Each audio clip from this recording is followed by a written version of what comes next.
E çdo i krishterë duhet të jetë martir, të dëshmojë me jetën e tij për Krishtin. Sot ndoshta nuk na kërkohet që të kryqëzohemi, as edhe që të japim jetën, po të gjithëve na kërkohet që të dëshmojmë për Krishtin me jetën tonë.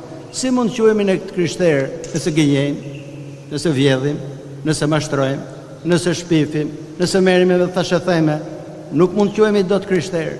Mund të kemi emrat krishterë, po jo të krishterë. I krishteri i vërtet është gjithmonë një martir i Krishtit, që dëshmon me jetën dhe me fjalët e tij për mësimin dhe ngjalljen e Krishtit. Prandaj dhe i festojmë martirët ne. Dhe festa e martirëve është një festë e gëzueshme, sepse ato triumfuan mbi të keqe. E nuk është vajtimi për një hero që dha jetën, por është për një që dëshmoi për Zotin. Martirizimi jep gjithmonë shembuj shumë të ndryshëm. Nëse ne dëshmojmë me jetën tonë, kemi dëshmuar për Krishtin.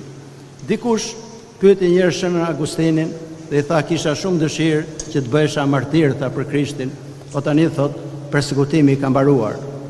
Dhe Shën Agustini i përgjigjet: nëse ti do kesh në zemrën tënde dashurinë dhe guximin për Perëndin, do quhesh martir. Gjë që do thotë që martiri i vërtet është çdo njeri që dëshmon për Krishtin dhe për mësimin e tij, sidomos me mënyrën e jetës së sotme, sepse nuk kemi shumë shembuj të fortë që të dëshmojnë pikërisht me mësimet e